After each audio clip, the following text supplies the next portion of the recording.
I think for my work, the viewer is the most important thing, and I want to create a space where the viewer is the most important person in the room. Yeah, I use pattern as a way of kind of describing that, and generally like really enjoy pattern and really enjoy colour, and yeah, really enjoy participation. I know that participation gives people a sense of sort of belonging to the work.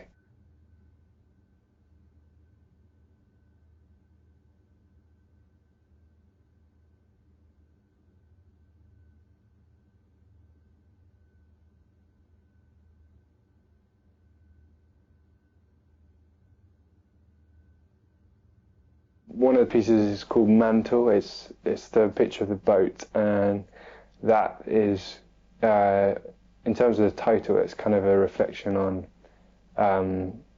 sort of mantelpiece, but also kind of mantle as a kind of garment, something you pass on, and kind of really interested in exploring the boundaries of art sort of versus object and useful object, and yeah, I feel like they're almost like tablets. They're kind of yeah. I really enjoyed painting it. It was just really good fun. The reason I painted a boat was just because of the sort of intrinsic pattern in sort of architectural drawings and blueprints of ships and all of that sort of thing. And the collective name for the works on show is You Are Necessary Here, and I really want that to come across, and that's really important.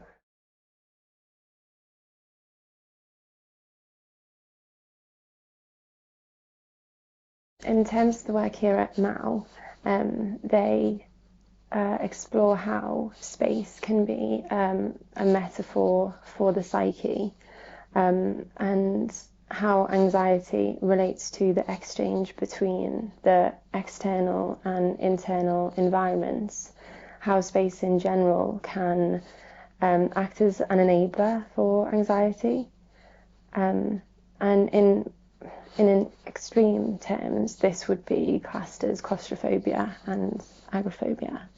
I suppose what I'm trying to suggest is that both the home and the mind can be supportive and stifling at the same time.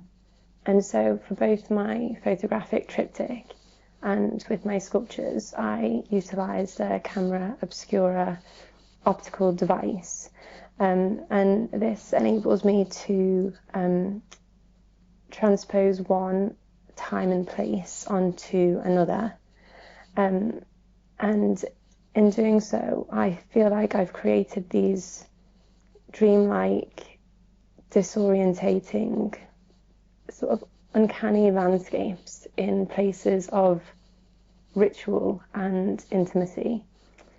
These places are namely the bedroom, the bathroom and the kitchen utility area. And I suppose these were selected because I try to elevate the ordinary and highlight the mostly overlooked mundane. And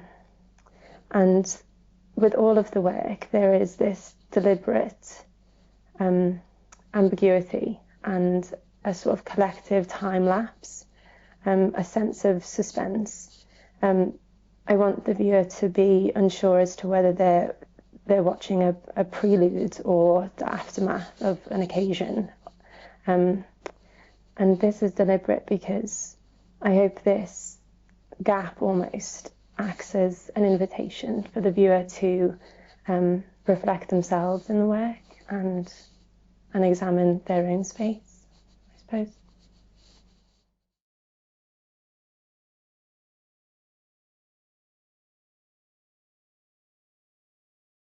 The piece presented at Platform centres around a group of young people on a colourful, makeshift, perhaps trashy set, performing various anxieties with regards to their future. I place myself at the centre of the piece, performing a monologue in 2 parts, which gets weirder and more eccentric as it progresses. It doesn't make any sense. film cuts between scenes of the whole sets with production crew, and people just sort of sat around, through to more fast-paced scenes of me talking very rapidly, and hopefully the pace is quite unpredictable. A lot of my work in the final year was a response to unemployment and free labour initiative schemes and propaganda about that. So some of the narrative comes from things in the media and things that I just sort of researching around that, but a lot of the good stuff really came from being in art school and our own experiences leading up to the final degree show and anxieties we sort of had about our life after university. £26,500 in debt. And I carried around a notebook with me for about 2 months, jotting down bits of advice people would give me, things people were saying about each other and their own concerns with their work and life after university. It comes to a point where you just got to look at yourself in the mirror and say, what am I doing with my life? I don't really know what this is. You know, no one cares what you've got to say. You know, are you going to help me?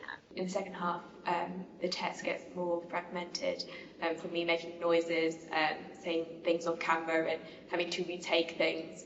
And I think the bits of punctuation are quite confrontational. The first footage is of 2 painted lady protesters who featured in some of the images I made before. And they set the scene quite well with their intense sobbing.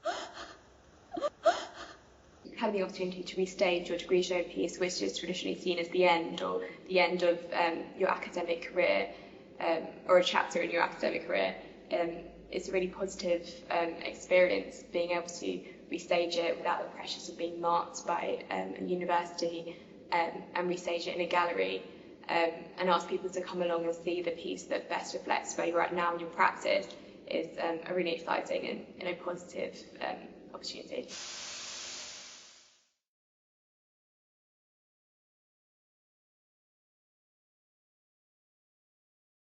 Well, it's amazing to be at Modern at Oxford because I was at the Ruskin, so throughout my time at the Ruskin, we were coming here a lot for talks and exhibitions, and now to be in an exhibition here feels really weird, and just really lucky. And it's great to have an exhibition so soon after your degree show to keep things going, and also to meet lots of artists who have been at different art schools and see a lot of new practices and have a lot of new feedback on your own. So yeah, great experience. I make sculptural installations, and so far I've used 2 materials, jesmonite and polyurethane foam. My sculptures and my installations explore the relationship between desire and formality. I look at desire through colour and texture, and the formality of the arrangement means that no one can be persuaded by sort of the tactile nature of the sculpture. And I like to build up relationships in my installations, looking at repetition in colour and in material. So the placement's really important because each sculpture that I make is normally born out of one that I've made previously to either communicate with or challenge the previous work. And that's why I try to link these up with the repetition of colour. But that means that the layout becomes very important in trying to make sense of all the objects. Fragility, I think, is very important in contrast to the foam, which is very heavy and is normally placed just directly on the floor and has so much weight to it. And I use jesmonite because I love it. You know, it's such a strong material. You use it with fiberglass, so those objects are really hard to break, but they look like if you walked into it, it would crash. So I quite like that element of it.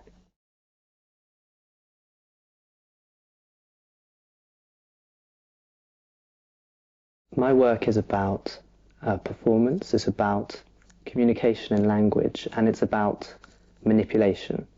So I get volunteers or actors to sit for me, and I attach probes to their face, and then I puppeteer their face as if it was an instrument or something that could be performed with.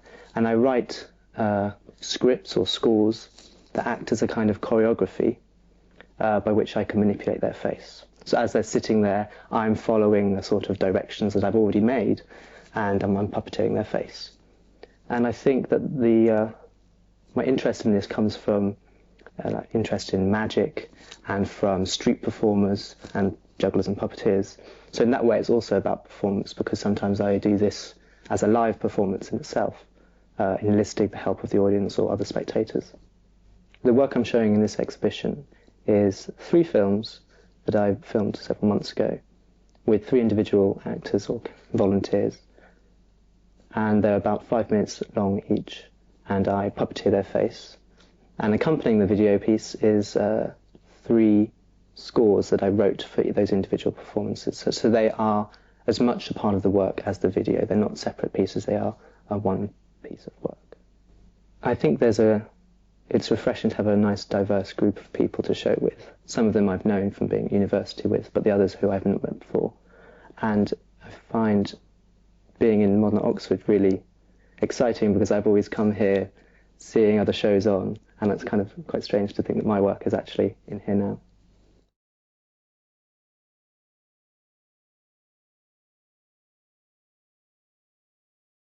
So doing the platform exhibition, I mean, it's in want of a better word, it's a sweet gig, and it's been really exciting to be involved with. I've got a huge amount of space to myself, which has been great. That's kind of a bit of a not ideal setting for my stuff, and I've been able to work with things that from the past, as well as using completely new work as well.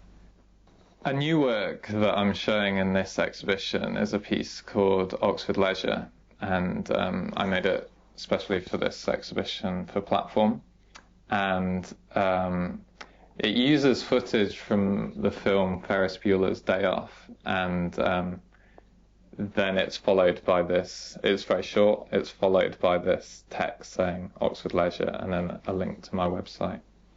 And when I was coming up with the piece, I was thinking about, I'm very interested in sports design, and I kind of wanted the piece to work a little bit like a sports commercial, a sports advert, and it's now facing out into the street outside of modern art Oxford, so it's the first thing people will see of my exhibition.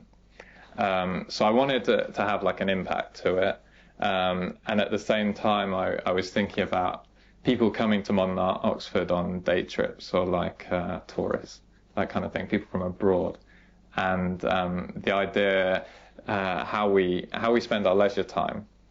The other thing I was thinking about was this quote by a art writer called Liam Gillick, and he says, I'm paraphrasing, he says that for our grandfather's generation it was about knowing what to do with our spare time. For our generation it's knowing when we have spare time, so the difference between work and leisure is kind of blended now. I think that speaks kind of quite directly to me as an artist. So those kind of two maybe disconnected things that came together for this piece, that I wanted to be like the first thing people saw.